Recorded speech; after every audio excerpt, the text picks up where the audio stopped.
ഈ കാണുന്ന എക്സൽ വർക്ക്ഷീറ്റിൽ ഞാനൊരു ഡൈനാമിക് കലണ്ടർ ക്രിയേറ്റ് ചെയ്തിട്ടുണ്ട്.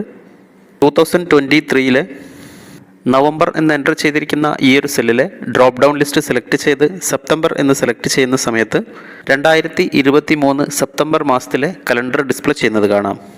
സെപ്റ്റംബർ ചേഞ്ച് ചെയ്ത് ജൂലൈ എന്ന് സെലക്ട് ചെയ്യുന്ന സമയത്ത് ജൂലൈ മാസത്തെ കലണ്ടറും ഡിസ്പ്ലേ ചെയ്യുന്നത് കാണാം. വർഷം എൻ്റർ ചെയ്തിരിക്കുന്ന ഈ ഒരു ഭാഗത്ത് ചേഞ്ച് ചെയ്യുന്നതിനനുസരിച്ച് കലണ്ടർ അപ്ഡേറ്റ് ആയി വരുന്നത് കാണാം. ഈ ഒരു വീഡിയോ ക്രിയേറ്റ് ചെയ്തിരിക്കുന്ന ഡേറ്റ് എന്നുള്ളത് 2023 ഏപ്രിൽ 11 ഈ ഒരു കലണ്ടറിൽ 2023 ഏപ്രിൽ മാസം സെലക്ട് ചെയ്യുന്ന സമയത്ത് ഇന്നത്തെ ഡേറ്റ് ആയ ഏപ്രിൽ 11 എന്നുള്ളത് ബ്ലാക്ക് കളറിൽ ഡിസ്പ്ലേ ചെയ്യുന്നത് കാണാം. മൈക്രോസോഫ്റ്റ് എക്സലിൽ ഇതുപോലെയുള്ള ഡൈനാമിക് കലണ്ടർ എങ്ങനെയാണ് ക്രിയേറ്റ് ചെയ്യുന്നത് എന്ന് നോക്കാം. പുതിയൊരു വർക്ക്ഷീറ്റ് ക്രിയേറ്റ് ചെയ്യുന്നതിന് വേണ്ടി താഴെ കാണുന്ന പ്ലസ് എന്നുള്ള ഐക്കൺ സെലക്ട് ചെയ്തിട്ടുണ്ട്. ഓപ്പണായി വന്ന ഈ ഒരു എക്സൽ വർക്ക്ഷീറ്റ് വ്യൂ ചെയ്യുന്നതിന് വേണ്ടി ഞാൻ കുറച്ച് സൂം ചെയ്തിട്ടുണ്ട്. ഈ ഒരു സെല്ല് സെലക്ട് ചെയ്ത് ഞാൻ മൺഡേ എന്നുള്ളതിൻ്റെ MON എന്ന് ടൈപ്പ് ചെയ്തു. ഈ ഒരു സെല്ലിൻ്റെ കോർണർ സെലക്ട് ചെയ്ത് വലത്തെ സൈഡിലേക്ക് ഡ്രാഗ് ചെയ്ത് സൺഡേ വരെ ഞാൻ ക്രിയേറ്റ് ചെയ്തു. അതിനുശേഷം ഈ ഒരു സെല്ല് സെലക്ട് ചെയ്ത് മെർജ് ആൻഡ് സെൻറ്റർ എന്നുള്ളത് സെലക്ട് ചെയ്തു. ശേഷം ഈ ഒരു 3 സെല്ല് സെലക്ട് ചെയ്തു, മെർജ് ആൻഡ് സെൻറ്റർ എന്ന് സെലക്ട് ചെയ്തു. ശേഷം ഈ ഒരു ഭാഗത്ത് ഞാനൊരു സാമ്പിൾ ഇയർ ടൈപ്പ് ചെയ്തിട്ടുണ്ട്, 2015 എന്ന് ടൈപ്പ് ചെയ്തു. അതിനുശേഷം ഈ ഒരു J എന്നുള്ള കോളം ഞാൻ സെലക്ട് ചെയ്തു. ഈ ഒരു കോളത്തിൻ്റെ വിഡ്ത്ത് ഞാൻ കുറച്ച് ഇൻക്രീസ് ചെയ്തു. ശേഷം ഈ ഒരു സെല്ലിൽ ഞാൻ 12 മാസങ്ങൾ ടൈപ്പ് ചെയ്യുന്നതിന് വേണ്ടി ഫസ്റ്റിലെ മാസമായ ജനുവരി എന്നുള്ളത് ടൈപ്പ് ചെയ്തു. കോർണർ ഡ്രാഗ് ചെയ്ത് താഴേക്ക് ഡിസംബർ വരെ സെലക്ട് ചെയ്തു. അതിനുശേഷം മെർജ് ചെയ്തിരിക്കുന്ന ഈ ഒരു സെല്ല് സെലക്ട് ചെയ്തു. ശേഷം ഡാറ്റ എന്നുള്ള ടാബ് സെലക്ട് ചെയ്തു. ഡാറ്റ വാലിഡേഷൻ എന്ന് കാണുന്ന ഈ ഒരു ഭാഗം സെലക്ട് ചെയ്തു. ഡാറ്റ വാലിഡേഷൻ എന്നുള്ള ഈ ഒരു വിൻഡോയിൽ എനി വാല്യൂ എന്ന് കാണുന്ന ഈ ഒരു ഭാഗത്തെ കോർണറിൽ കാണുന്ന ഡ്രോപ്പ് ഡൗൺ ലിസ്റ്റ് സെലക്ട് ചെയ്ത് ലിസ്റ്റ് എന്നുള്ളത് സെലക്ട് ചെയ്തു. സോഴ്സ് എന്ന് കാണുന്ന ഈ ഒരു ഭാഗത്തെ അപ്പ് ആരോ സെലക്ട് ചെയ്ത് ഇപ്പോൾ നമ്മൾ എൻ്റർ ചെയ്തിരിക്കുന്ന മന്ത് കണ്ടെയ്ൻ ചെയ്യുന്ന ഈ ഒരു സെല്ലുകളെല്ലാം സെലക്ട് ചെയ്തു. ഈ ഒരു ഡൗൺ ആരോ സെലക്ട് ചെയ്ത് ഈ ഒരു വിൻഡോയിൽ ഓക്കെ എന്നുള്ളത് സെലക്ട് ചെയ്തു. മെർജ് ചെയ്തിരിക്കുന്ന ഈ ഒരു സെല്ലിൻ്റെ സൈഡിൽ ഒരു ഡ്രോപ്പ് ഡൗൺ ആരോ ഡിസ്പ്ലേ ചെയ്യുന്നത് കാണാം. ഈ ഒരു ആരോയിൽ സെലക്ട് ചെയ്ത് ഡെമോയ്ക്ക് വേണ്ടി ഞാൻ നവംബർ എന്നുള്ള ഈ ഒരു മാസം സെലക്ട് ചെയ്തു.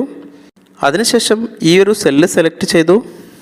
Equals to date value function date text എന്നുള്ള ഈ ഒരു ഭാഗത്ത് മന്ത് കണ്ടെയ്ൻ ചെയ്യുന്ന ഈ ഒരു സെല്ല് സെലക്ട് ചെയ്തു.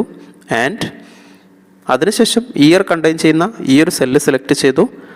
ശേഷം ബ്രാക്കറ്റ് ക്ലോസ് ചെയ്തു. എൻ്റർ എന്ന് കൊടുക്കുന്ന സമയത്ത് മന്തും ഇയറും കമ്പൈൻ ചെയ്തിട്ടുള്ള ആ ഒരു ടെക്സ്റ്റ് വാല്യൂ ഡിസ്പ്ലേ ചെയ്യുന്നത് കാണാം. ഈ ഒരു സെൽ നെയിം ചേഞ്ച് ചെയ്യുന്നതിന് വേണ്ടി ഈ ഒരു ഭാഗത്ത് ഞാനൊരു സാമ്പിൾ നെയിം എൻ്റർ ചെയ്യുന്നുണ്ട്. ഞാൻ MH എന്ന് ടൈപ്പ് ചെയ്തു. ശേഷം കീബോർഡിൽ എൻ്റർ എന്നുള്ളത് സെലക്ട് ചെയ്തു. അതിനുശേഷം മൺഡേ എന്ന് എൻ്റർ ചെയ്തിരിക്കുന്ന ഈ ഒരു സെല്ലിന് ഒരു സെല്ല് ഗ്യാപ്പ് കൊടുത്ത ശേഷം ഈ ഒരു സെല്ല് സെലക്ട് ചെയ്തു. Equals to sequence function bracket open row എന്നുള്ളത് 31 ഡേയ്സ് എൻട്രി വരുന്ന സമയത്ത് നമുക്ക് 6 റോകളാണ് ആവശ്യം വരുന്നത്. അതിന് വേണ്ടിയിട്ട് റോ എന്നുള്ളതിൽ 6 എന്ന് ടൈപ്പ് ചെയ്തു. ശേഷം കോളം എന്നുള്ള സ്ഥലത്ത് 7 ഡേയ്സിന് വേണ്ടി 7 എന്ന് ടൈപ്പ് ചെയ്തു. അതിനുശേഷം കമ്പൈൻ ചെയ്തിരിക്കുന്ന ഈ ഒരു സെല്ലിൻ്റെ വാല്യൂ നമ്മൾ എൻട്രി ചെയ്തിരുന്നത് MH എന്നായിരുന്നു. അതിനുവേണ്ടി MH minus weekday function bracket open serial number എന്നുള്ള സ്ഥലത്ത് MH എന്ന ഈ ഒരു സെല്ല് സെലക്ട് ചെയ്തു. അതിനുശേഷം സ്റ്റെപ്പ് എന്ന് കാണുന്ന ഈ ഒരു ഭാഗത്ത് 1 എന്നുള്ളത് സൺഡേ ടു സാറ്റർഡേയും 2 എന്നുള്ളത് മൺഡേ ടു സൺഡേയുമാണ്. മൺഡേ ടു സൺഡേ ഡിസ്പ്ലേ ചെയ്യുന്നതിന് വേണ്ടി 2 ബ്രാക്കറ്റ് ക്ലോസ് +1, 1 എന്ന് എൻ്റർ ചെയ്തിട്ടുണ്ട്. അതിനുശേഷം ബ്രാക്കറ്റ് ക്ലോസ് ചെയ്തു. എൻ്റർ എന്ന് കൊടുക്കുന്ന സമയത്ത് ഇതുപോലെ നമ്പേഴ്സ് ഡിസ്പ്ലേ ചെയ്യുന്നത് കാണാം. അതിനുശേഷം ഈ ഒരു എക്സൽ വർക്ക്ഷീറ്റ് ഡിസൈൻ ചെയ്യുന്നതിന് വേണ്ടി ദിവസം എൻ്റർ ചെയ്തിരിക്കുന്ന ഈ ഒരു റോ സെലക്ട് ചെയ്തു. കൺട്രോൾ എന്നുള്ള കീ ഹോൾഡ് ചെയ്ത ശേഷം ഡേറ്റ് എൻ്റർ ചെയ്തിരിക്കുന്ന ഈ ഒരു റോകളും സെലക്ട് ചെയ്തു. റൈറ്റ് ബട്ടൺ സെലക്ട് ചെയ്ത് റോ ഹൈറ്റ് എന്നുള്ളത് 27 എന്ന് ടൈപ്പ് ചെയ്തു. അതിനുശേഷം എൻട്രി ചെയ്തിരിക്കുന്ന എല്ലാ സെല്ലുകളും സെലക്ട് ചെയ്ത് ഹോം ടാബ് സെലക്ട് ചെയ്ത് ഫോണ്ട് എന്നുള്ള സ്ഥലത്ത് ബാൻസ്ക്രിപ്റ്റ് സെമി ബോൾഡ് സെമി കണ്ടൻസ്ഡ് എന്നുള്ള ഈ ഒരു ഫോണ്ട് ഞാൻ സെലക്ട് ചെയ്തു. ടെക്സ്റ്റ് സെൻറ്ററിലേക്ക് മൂവ് ചെയ്തു. ഡേറ്റും ഇയറും ഡിസ്പ്ലേ ചെയ്യുന്ന ഈ ഒരു സെല്ല് സെലക്ട് ചെയ്ത് ബാക്ക്ഗ്രൗണ്ട് ബ്ലാക്ക് എന്ന് സെലക്ട് ചെയ്തു. ടെക്സ്റ്റ് കളറ് വൈറ്റ് ചൂസ് ചെയ്തു. ഈ ഒരു റോയുടെ സൈസ് ഞാൻ കുറച്ച് ഇൻക്രീസ് ചെയ്തിട്ടുണ്ട്. അതിനുശേഷം ഡേയ്സ് കണ്ടെയ്ൻ ചെയ്യുന്ന ഈ ഒരു സെല്ലുകളെല്ലാം സെലക്ട് ചെയ്തു. റൈറ്റ് ബട്ടൺ സെലക്ട് ചെയ്ത് ഫോർമാറ്റ് സെൽസ് എന്നുള്ളത് സെലക്ട് ചെയ്തു. ഓപ്പണായി വന്ന ഫോർമാറ്റ് സെൽസ് എന്നുള്ള ഈ ഒരു വിൻഡോയിൽ ഫിൽ എന്ന് കാണുന്ന ഈ ഒരു ഭാഗത്ത് ഫിൽ എഫക്ട്സ് എന്നുള്ളത് സെലക്ട് ചെയ്തു. കളർ 2 എന്നുള്ള ഈ ഒരു ഭാഗത്ത് ഈ ഒരു റെഡ് കളർ ഞാൻ സെലക്ട് ചെയ്തു. ഈ ഒരു പാറ്റേൺ ഞാൻ സെലക്ട് ചെയ്ത് താഴെ ഓക്കെ എന്നുള്ളത് സെലക്ട് ചെയ്തു. ഫോണ്ട് എന്ന് കാണുന്ന ഈ ഒരു ഭാഗം സെലക്ട് ചെയ്ത് കളർ എന്നുള്ളത് ഞാൻ വൈറ്റ് സെലക്ട് ചെയ്തു. ശേഷം ഓക്കെ എന്നുള്ളത് സെലക്ട് ചെയ്തു. ഈ ഒരു റോയുടെ സൈസ് ഞാൻ കുറച്ച് റെഡ്യൂസ് ചെയ്തിട്ടുണ്ട്. അതിനുശേഷം നമ്പേഴ്സ് കണ്ടെയ്ൻ ചെയ്യുന്ന ഈ ഒരു സെല്ലുകളെല്ലാം സെലക്ട് ചെയ്തു. ഫോർമാറ്റ് സെൽസ് ഡിസ്പ്ലേ ചെയ്യുന്നതിന് വേണ്ടി കീബോർഡിൽ Ctrl+1 എന്നുള്ളത് സെലക്ട് ചെയ്തു. ഫോർമാറ്റ് സെൽസ് എന്നുള്ള ഈ ഒരു വിൻഡോയിൽ ഫിൽ എന്നുള്ള ഭാഗത്തെ ഫിൽ എഫക്ട്സ് എന്നുള്ളതിൽ കളർ 2 എന്നുള്ള ഭാഗത്ത് ഈ ഒരു ലൈറ്റ് ഗ്രേ കളർ സെലക്ട് ചെയ്തു. ശേഷം ഈ ഒരു പാറ്റേൺ സെലക്ട് ചെയ്ത് ഓക്കെ എന്നുള്ളത് സെലക്ട് ചെയ്തു. ഫോർമാറ്റ് സെൽസ് എന്ന ഈ ഒരു വിൻഡോയിലും ഓക്കെ എന്നുള്ളത് സെലക്ട് ചെയ്തു. അതിനുശേഷം നമ്പർ കണ്ടെയ്ൻ ചെയ്യുന്ന ഈ ഒരു സെല്ലുകളെല്ലാം സെലക്ട് ചെയ്തു. ഈ ഒരു നമ്പേഴ്സ് ഡേറ്റ് ഫോർമാറ്റിലേക്ക് ചേഞ്ച് ചെയ്യുന്നതിന് വേണ്ടി കീബോർഡിൽ Ctrl+Shift# എന്ന് സെലക്ട് ചെയ്തു. നമ്പേഴ്സ് എല്ലാം ഡേറ്റ് ഫോർമാറ്റിലേക്ക് ചേഞ്ച് ചെയ്തതായിട്ട് കാണാം. അതിനുശേഷം ഈ ഒരു സെല്ലുകളെല്ലാം സെലക്ട് ചെയ്ത് റൈറ്റ് ബട്ടൺ ക്ലിക്ക് ചെയ്ത് ഫോർമാറ്റ് സെൽസ് എന്നുള്ളത് സെലക്ട് ചെയ്തു. നമ്പർ എന്നുള്ളത് സെലക്ട് ചെയ്തു.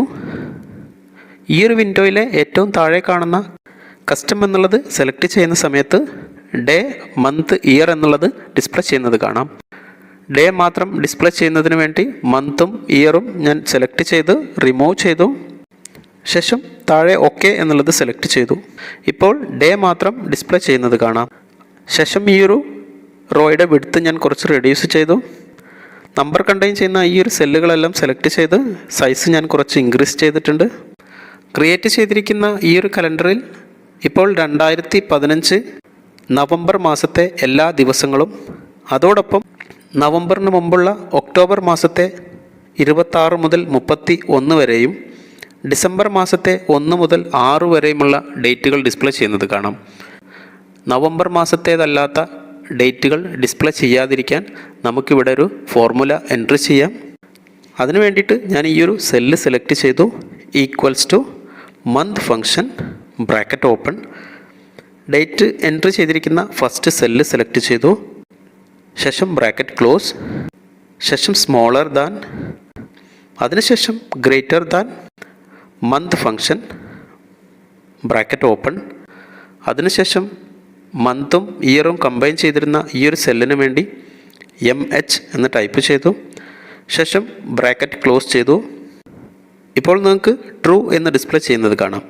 എൻട്രി ചെയ്തിരിക്കുന്ന ഫസ്റ്റ് സെല്ലിലെ വാല്യൂ നമ്മൾ സെലക്ട് ചെയ്തിരിക്കുന്ന നവംബർ മാസത്തിലേതല്ല എന്നുണ്ടെങ്കിൽ ട്രൂ എന്ന് ഡിസ്പ്ലേ ചെയ്യുന്നത് കാണാം.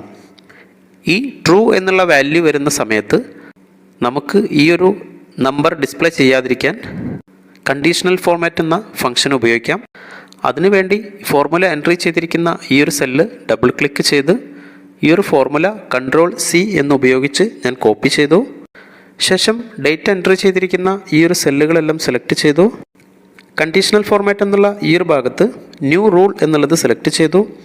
ന്യൂ ഫോർമാറ്റിംഗ് റൂൾ എന്നുള്ള ഈ ഒരു വിൻഡോയിൽ use a formula to determine which cells to format എന്നുള്ളത് സെലക്ട് ചെയ്തു.